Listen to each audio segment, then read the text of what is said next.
Question for anyone out there that is a lawyer, aka Derek. Once a show is canceled, does that mean that if anyone has signed an NDA, is that canceled as well, since there is no show to protect?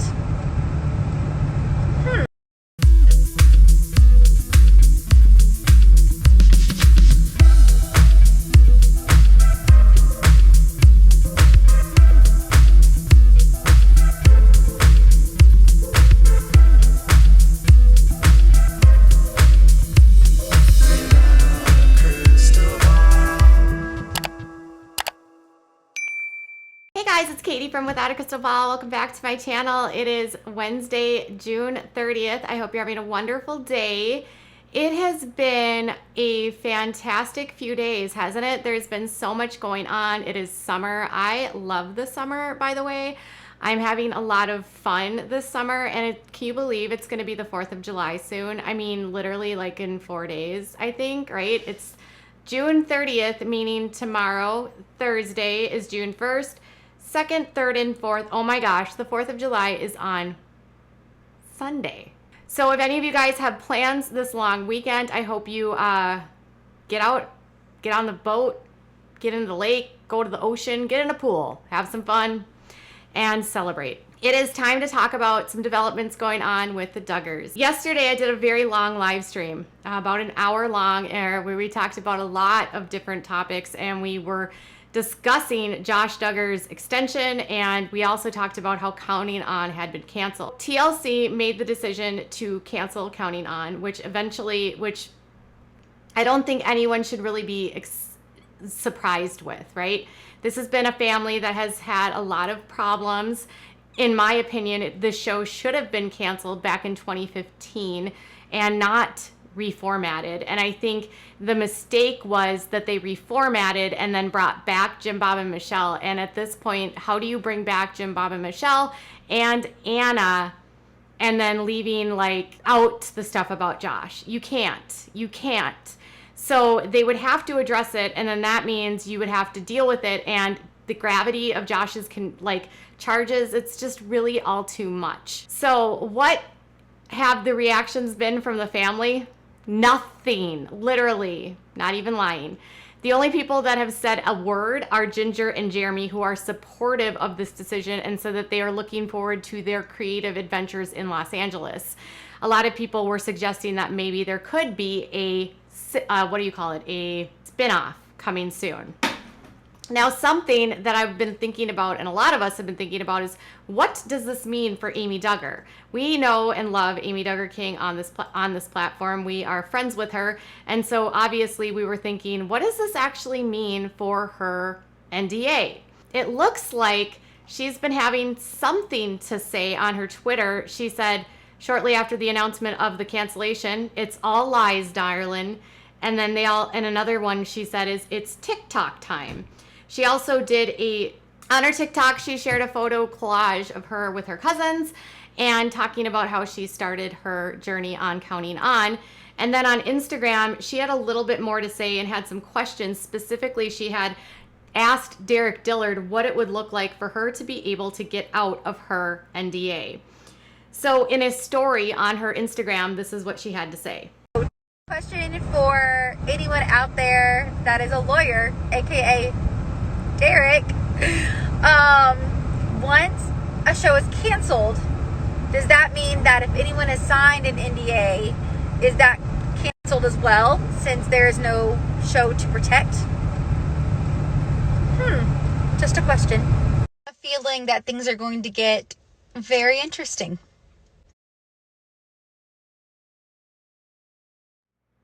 So she wants to know what might happen if she can actually get out of her NDA, and whether or not she'll be able to get out of her NDA, and the timeline now that there's no show to protect.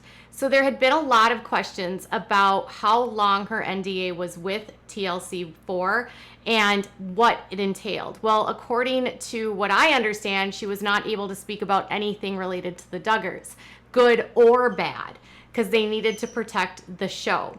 So imagine TLC knowing what they know about everything, forcing her into an NDA to get her out of a contract, and now she wants to know if she can get out. I'm not quite sure what the stipulations are for her NDA. The only thing I can say that might be similar is that John and Kate had an NDA, and I believe it was 10 years. But Kate was actually on air during that time, and then it was not long after that she was fired from the show that John did a whole lot of talking.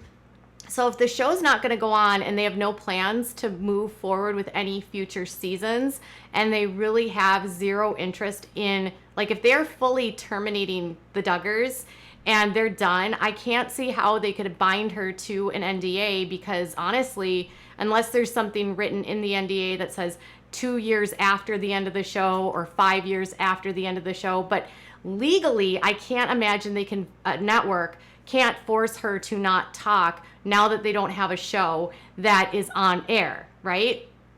I never liked the idea of this NDA for Amy, and I never liked the aspect that she was prohibited and forced almost in a way to sign this in a way to get out of the show. So to me, it feels like this, and this has always been my opinion, but if Amy, the way that Amy describes it, and when she was talking on to people and she's spoken about public, if she really had no idea walking into everything that when she joined Counting On that Josh Duggar was, like, if she had no clue what he was doing, if she had no clue that he had done things to his sister, if he had no clue about the accusations of what he had done to a babysitter, and then she sat side by side with him on air, how can a network then force her into an NDA where she can't say anything, so they need to protect the show? What is TLC's culpability in this? Something that has never sat right with me is that TLC had no problem moving forward with the family. All they thought they had to do was remove Josh, and then it sort of would get rid of the issue. What I've also never liked about the issue with the Counting On situation is the Band-Aid that they replaced with the family. So they did like this single episode where they explained to everyone what happened, the kids reacted to it, and then it was like nothing happened. Like the first 4 episodes, they were kind of dealing with the aftermath, and then it was almost like Josh didn't exist, right? And anyone that was on air didn't exist. When Jill left, Jill did not exist in the family. Jill was not discussed on the show. Jill's kids were left out of photos on the family. Like, it was all very convoluted in terms of like how the show treated family members that weren't on the show. Obviously, they don't want to talk about them, but you can't ignore, and what I think a lot of the public had struggles with was that you can't ignore Jim Bob and Michelle's role in all of this. So I get that it's not all of the kids' responsibility for what happened with Josh. And I also understand that it's not the kids, they shouldn't be penalized. But the kids were never paid, right? The show was never the kids' show. The show was a family show. The show was supposed to be about the Waldens, you know, in the 21st century. The show was not supposed to be about the older kids.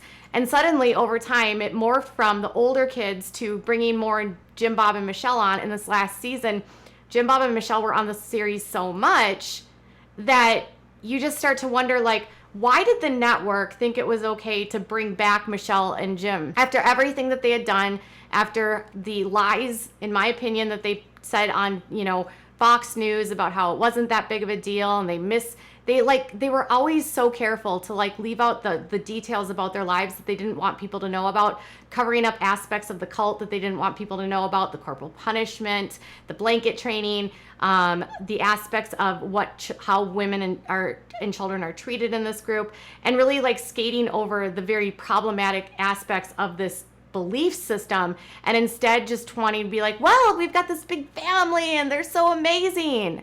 It's not like that. It never has been like that. So how is it that Amy couldn't be given all of that? How is it that Amy couldn't be in a situation where it was like she wanted off the show? The only way she could get off the show was by signing this NDA, preventing her from saying anything. But in the truth is they held a secret from her. She didn't know this. She's potentially signing this under like the pretense of like, you guys committed crimes that I didn't know about, and then I went on your show with you, and I don't want to be on the show.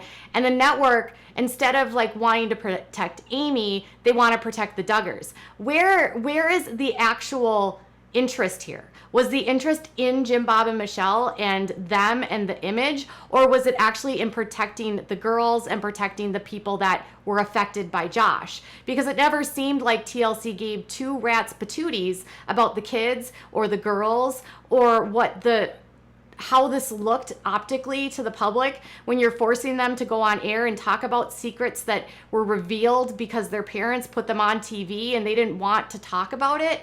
Did they talk about, or will they ever address the fact of Jill's allegations that she wasn't paid, that the kids weren't paid to be on the show? Amy can get out of this NDA knowing how it was signed. Do you think she's going to be able to finally share what she knows? Like, is there something she knows that could have nailed this family to the floor? Are there secrets that she knows? Are there details about what happened that she knows? I feel like they were almost strangled into an NDA, forced to keep secrets so that the show could go on. And if you have to silence people in order to maintain an image so things can't hurt the show, you're probably doing it for the wrong reasons. Like, Amy and her mom have every right to have an opinion and be frustrated and outraged and angry by the situation that Jim Bob and Michelle put her in, and Josh. But instead, the network didn't care about Amy. They cared about Jim Bob and Michelle. And now, only facing backlash, and only after the public told them the first time they shouldn't have done this, are they having to cancel it again when they never should have brought the show back before. And I hope that this means that they do not bring back another season or another revamp where we start seeing other people, because I just can't in good consciousness support any show anymore that would have the Duggars on air in any capacity where Jim Bob is at the helm and the control of the money, period. Like, if they want to go on a different network, completely unaffiliated to their parents, maybe, but I can't see in this atmosphere how this would all work, because right now Josh is facing 40 years in prison. The Duggars don't like to talk about anything that isn't, vanilla and make their family look perfect. So I don't expect to hear anything from the Duggars anytime soon about any honesty about what's going on. And interestingly, the Duggars haven't said a word.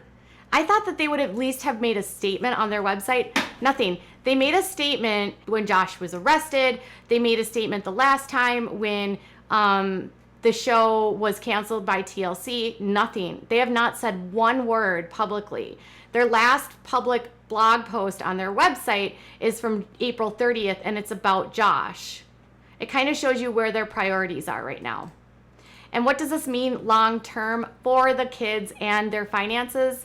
We'll get into that in another episode coming up soon. Tell me what your thoughts are about this. Do you think that Amy was forced into an NDA and she should never have been? Do you think TLC was shady to bring back Counting On, given that they brought Michelle and Jim Bob back? And do you think Amy will be able to get out of this NDA? And what does Amy know? Tell me in the comments below. Bye, guys.